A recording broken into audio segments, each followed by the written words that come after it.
Good afternoon or evening or morning, whenever you're watching. This is our first video series, I should say, for this year, 2023.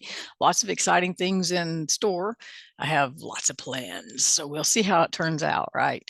But I'm going to start with worship because that's just really where my heart is. And so that's where we're going to start tonight. And I know we're going to talk about it next week too, from a kind of different perspective. But for tonight, we're going to start with worship. We will do some sessions. We'll be in Zoom with everybody together, like Bible studies. I have a couple of special guests. I haven't actually technically invited them yet. Hopefully they'll be gracious and say yes when I do invite them for like more of a video interview and their teaching and things like that. And so I have a lot of really cool plans for this year, but we're going to start with worship. As I said, that is my heart. And so I'm going to give a little background on that, and a little bit of testimony to where I am now. Okay. It's not really all that important, but it's important to the story. It's not as important as this story, but it's an important part of the story. I was 13, right at 13. I think I had just turned 13. And my dad promised me a guitar. Her name was Gertrude. That was my guitar's name because back then I named guitars. I don't have any names for my guitars now. But anyway, my dad promised me that he would give me a guitar if I would learn how to play well enough to play in church. So he gave me a little chord chart, and we're not talking minor chords, maybe a few sevenths here and there, just some real basic chords. He drew, boy, I wish I still had that, but he drew out all the little chords right where your fingers went on the frets. And so I would sit in my bedroom for hours and practice just different strumming and trying to play different songs. And I figured something out because I knew just enough about the piano because I'd had some piano lessons in my younger years. Yeah, younger than 13. I knew a little bit about the piano. So I knew that if I stood behind Mama, I could watch her, Pinky, and she always played an octave on the left hand. So I could watch, and then I learned how to hear when the key changed, right? When the chord changed. The key didn't change, the chord changed. And so I started learning how the chords fit together, and I could watch her. So it was a little bit of cheating. And sure enough, I played in church one Thursday night. And when I did, Daddy gave me that guitar, a little Yamaha. It was sweet too. I had it for years. I wish I still had it, actually. Anyway, so I learned how to play. And so then it was just a thing. I started taking my guitar to church. I played every service. When I transitioned from the old school Pentecostal church to the Baptist church there in Wynnewood, woohoo! I continued playing. I did specials. I didn't play in church as much, but I sang specials, or I sang when the youth group I played when the youth group wanted to sing a little bit. And please don't confuse this with me being a real accomplished musician. I just still know a few chords. I play in my living room. And that's about it now. But anyway, but I began to just love music. I loved learning chords. Loved learning songs. I loved praising God. So as I grew up, I became parts of pretty much any church I went to. I became a part of a praise and worship team or sang different specials and things like that. And I even in my, it would have been my late 20s ish, started actually writing a few songs. Oh, I meant to count up how many I had written just in my notebook, just for a number. I'll do that after this. Maybe I'll tell you later. Maybe I won't. It's not important. But I started writing some little choruses. I've got a whole lot of choruses now. I actually even made a little CD a couple of years ago about 8 or 10 little songs, and I've got some songs that have full verses. And so I began to learn about the psalmist. Maybe we'll talk about that one night. I don't know, but I began to learn what a psalmist does, and how that I was one, and I didn't even know it because I don't really sing all that good. I'm okay, but I ain't all that. I don't play all that good. I'm okay, but I ain't all that. But I'm still a psalmist, and I began to understand how I could take everything I was feeling in my heart and dump it out here and put some chords to it and go, oh, God likes to hear that, because he does. And that's awesome. People might not, but God does. So, but people do too. But anyway, I've actually even done some services, several different places now where I've just shared music that I've written and the story behind, where this song came from. And some of them came from, months. It seemed like it was more like birthing a song or something, it would take months to write it down. You get some lyrics and you kind of play with it a little bit. I've got one song I still haven't finished, and it just doesn't feel complete yet. But I've got some pieces to it, and then sometimes songs just like I just wake up and I'm singing something in my heart. It's just coming out of my spirit, and I'm like, oh, this is a cool. Where did I hear this? And I realized I've never heard it. So I start writing it down and trying to get the chords right on it. And then sometimes I'll get some lyrics and I'll sit and I'll just kind of play with those lyrics until I get the rhythm and just kind of feel that the beat and kind of get the music that goes with it. And so it's just very different. I say all that to say that I grew up as a worshiper. However, I have to say we have a little problem with that terminology, but I've been on worship teams for years. I've been on praise teams most of my life, not the last 14 years, but up until then, right? And so I understand the praise service. I understand pouring our hearts out before God. I understand praising God, telling him, good job. Awesome, you rescued us, right? Awesome, you saved us. Awesome, you're a provider, and all these things is praising God, right? So I began to, it was just part of my life. I didn't even think about maybe I was missing a piece. It wasn't that I was doing anything wrong. It's not, no one's doing anything wrong to have a praise and worship service, as we want to call it these days. I beg to differ, but that's what we've called it, right? And so one day, as I was actually praying, I was actually reading through, what was I reading? Waiting on God by Andrew Murray, I believe. And I began to just have this sense that I needed to just lay down music. Well, that was my identity. I told you I was a psalmist, right? How do you just lay down something that you are? That's almost like just cutting off your arm and leave it at home for a few days. See how that works for you, because it was a part of me, And so, but I knew God's dealings, and I knew that I knew the route I needed to take, so I did it. Pure act of faith, pure act of obedience. I had a music room in my house. I had my keyboard and my guitar, my notebooks, pencils, and other all these kind of songbooks and all this. And I went and I closed the door to my music room, made sure all my music stuff was in there, and I walked away. And it took me a while to get used to it, especially going to church. Everybody else was playing and singing, and I wasn't, right? It was a really hard thing to do, by the way. And I'm trying to make this as short as possible, right? And so I walked away and began to study worship. And I started seeing some new things. And see, we've used worship synonymously with music. And when we say a worship service, we mean a music service or a song service or a praise gathering, right? And so we've kind of confused those terms because worship is not synonymous with music. Worship is not synonymous with praise, even.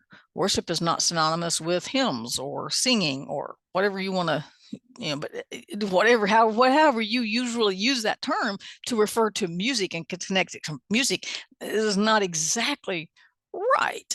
Not necessarily wrong, but it's not exactly right. And so I began to realize that there was a whole lot more to worship than just singing a song. Now, we can express our worship in a song. So it's not wrong to call it a worship service, right? Because we're expressing what we experienced in worship. We express what we felt in worship, what we learned about God in worship. But worship isn't really a song. The song is kind of the fruit of worship. So that's kind of where I'm coming. So then there came a day, of course, when I went back to doing music in church, and I actually became the song leader for the lead worshiper, or I led the music in church for a while and some things like that until I moved to Chicago. But anyway, so that's kind of my story. So that's one day. So I started studying worship. I don't want to get off too far. Let's come back in here, right? So I started studying worship, and I began to realize that not one place in the Bible, seems that there might be one psalm, but in general, worship and music are never mentioned together in the Bible. They're not treated synonymously. They're not even mentioned together, almost like they're not even connected in some respects. Because when we talk about worship in the Bible, there's rarely any music. So I started studying all this. And then one day, God said, let's go sing. And I was like, oh, no, no, no. I gave up music. I don't want to sing. No, no, no. But I had learned what worship really meant by then. And I went in and now I have this beautiful relationship with God that is expressed through music because I learned that worship really means it's more closely synonymous with dying. So we think of Romans 12:1 that about this as your reasonable service of worship. Present yourself a living sacrifice. Sacrifice is mentioned with worship a lot. It's a reasonable service of worship, Romans tells us, right? And so I started really studying all this. I was going, okay, this is blowing my mind. And because it's just kind of, I always thought worship was the song or the song was worship, but it's not. So I began to just study and I looked and the first mention, and I used the old King James, I used some New American Standard back then, and the first mention of worship, not in some of the newer versions, translations, but the first mention of worship is in Genesis 22. I was like, really? Whoa, that's kind of cool, right? So I read Genesis 22, and this is where God told Abraham, take your son Isaac, go to the mountain and worship. And offer your son, he told him. And so he told his servants, I'm going to go to the mountain and we're going to go to the mountain. We're going to go to the mountain. We're going to worship and then we'll be back. What faith that was. He didn't know how God was going to do it, but he knew God was going to do it. That's faith, not knowing the outcome. He was just going in obedience to what God had said, not having a clue what was going to happen. He just knew, according to Romans 4, I believe, he just knew that that Isaac is the promise. So if God is asking me to kill him and offer him on the altar, then he's going to raise him back up, or he's going to do something, right? But in sheer obedience, it had to be a grieving process in his heart. It had to be a sadness about it. There had to be pain involved, emotional pain, thinking, I'm going to give my son back to God. That's kind of a good thing, but it sure doesn't feel real good, you know? And all we know is that he obeyed. He went up. He laid his promise on the altar. He laid his hope on the altar. He laid his seed on the altar. He laid his future on that altar. But what happened? He didn't have to kill Isaac. He drew back, and the angel of the Lord stopped him and said, there's a ram. God will provide. And that's where we hear Jehovah Jireh. God will see to it that the sacrifice is made, but it's not your son, Abraham. So I thought about that a long time. I meditated on it. I read on it. That this was a true act of worship, giving everything we had hope in back to God. There's a dying that comes in worship. So I thought about it a little bit more. And I actually had this conversation with my friend Jim. And he was actually the song leader at the time. We were talking about this. And he said, well, the first worship service in the Bible would have been Cain and Abel, right? They brought their sacrifices. They came to worship God with the fruit of their hands. Abel brought animals. Cain brought fruit. And they brought them in. And God wasn't pleased with Cain's sacrifice. So Cain got mad at Abel. We do that a lot, don't we? God's not pleased, so that must be your fault. God's not happy, it's their fault. It's never here, right? Wouldn't be here. And so Cain got angry and killed Abel. So the first worship service, if you want to call it a worship service, there was sacrifice and somebody died. The second big worship service we find in the Bible here in Genesis 22 is somebody almost died, a ram died. But there was a sacrifice. There was an altar. Now, neither one of these places have music. There's no padded pews. There was no song service. There were no musical instruments. There was no 3 points in a poem. There was nothing but heart-wrenching sacrifice. And so I started thinking worship is more dying than it is singing, right?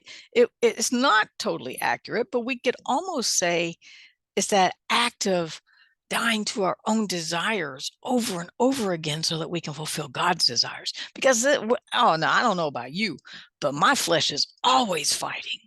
It's always going, you don't need to fast. What are you fasting for? You don't need to praise God on the piano. Nobody's listening. There's always these thoughts that are fighting.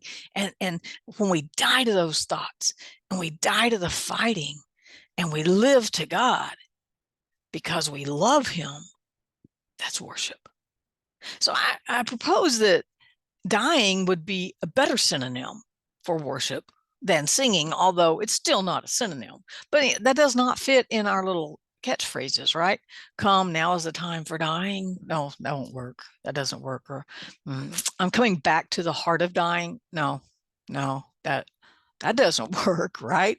Come, let us die together. Come, let us worship. No, come, let us die together.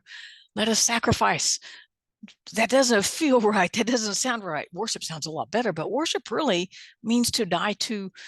If I worship anything, we're not even talking about God. If I worship something, I am making it more important than myself. I'm making it more important than what I want. I'm making it more important than what I think or what others think. That's the essence of worship. It becomes a matter of importance. And I die because it's more important. My desires die because what I worship is more important. Now, ideally, what we worship is God, right? And I realized in my journey that music had become almost like an idol because I worshiped being a worshiper. I worshiped the music part, and I had just some misguided attention there. And God wanted all of my attention, right? And so now I sing freely. Now I play my guitar freely. I play the guitar, the piano, a little bit more of a keyboardist. And I understand now that that's not worship. It comes after worship. It comes after I sacrifice myself. Let me read Galatians 2:20 real quick. I wasn't really going to go there, but it comes to mind. And because Paul kind of pulls it together in this one scripture, and he says in Galatians 2:20, he says this, if I can get on the right page now, he says, I have been crucified with Christ.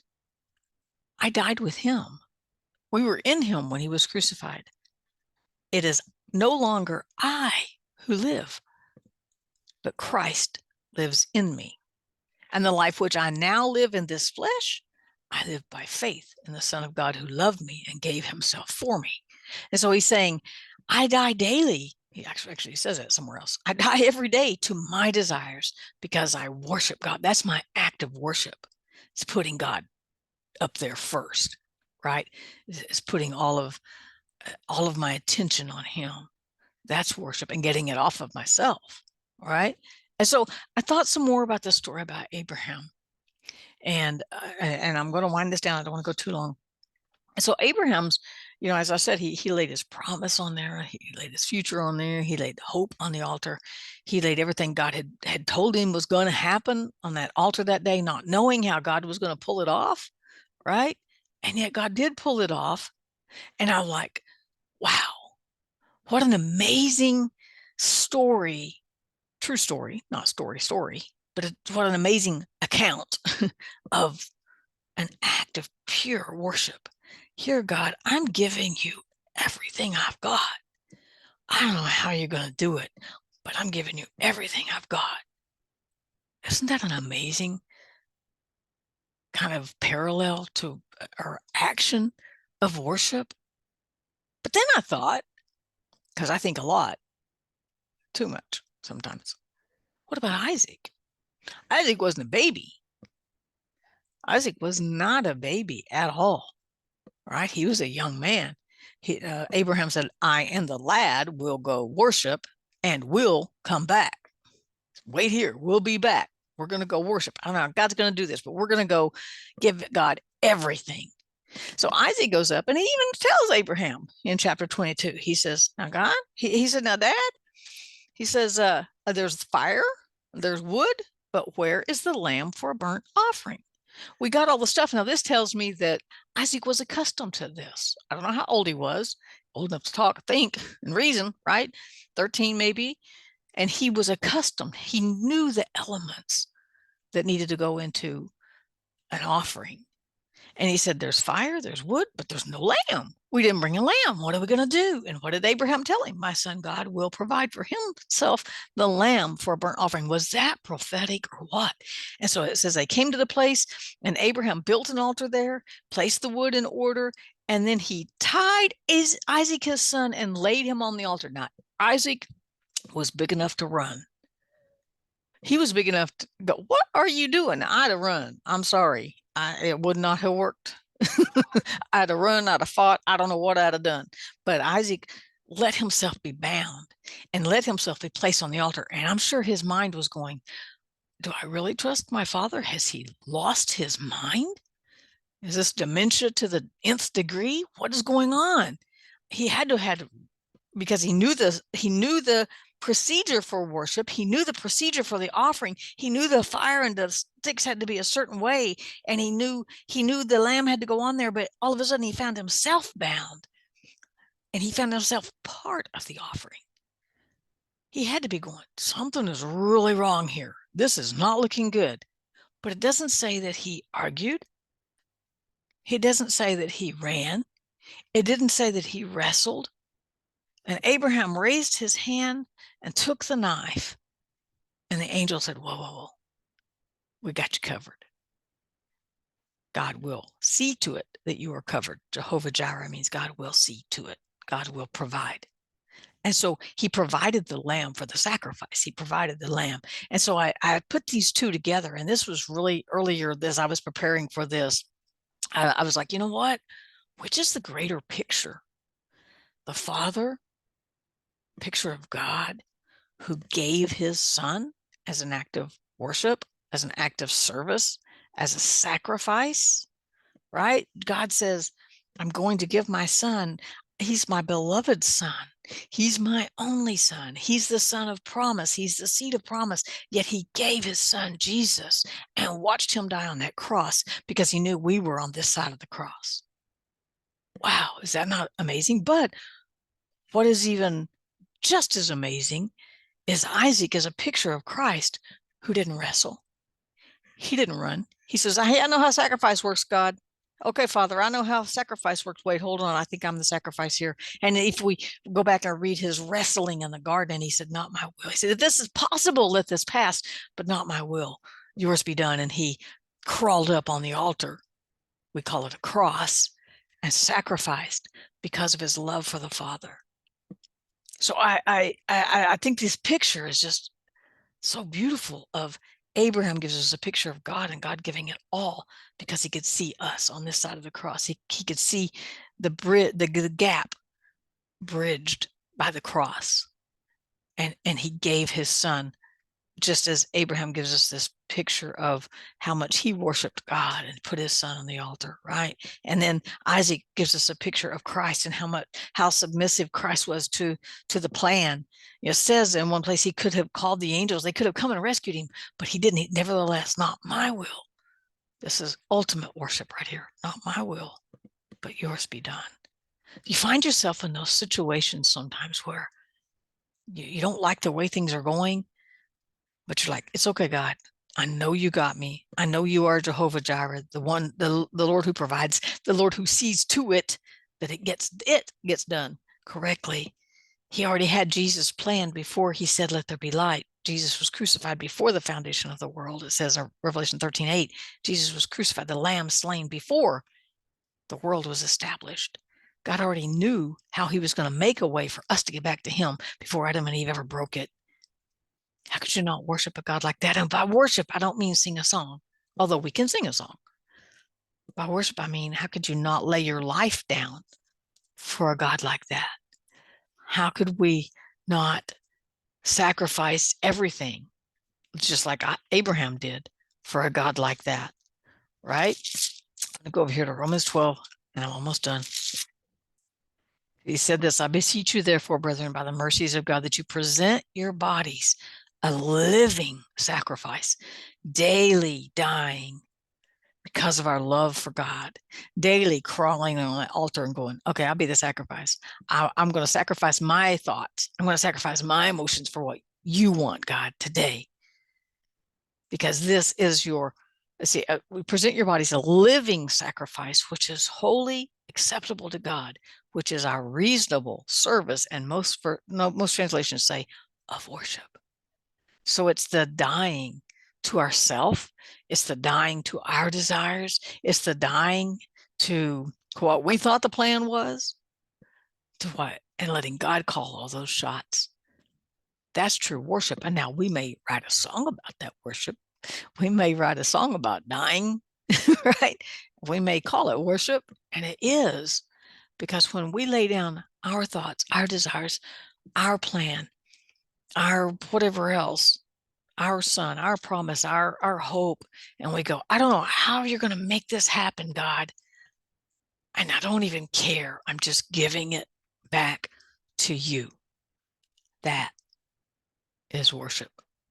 That is the essence of worship. I hope I said something that helped you. I hope I said something that made you think.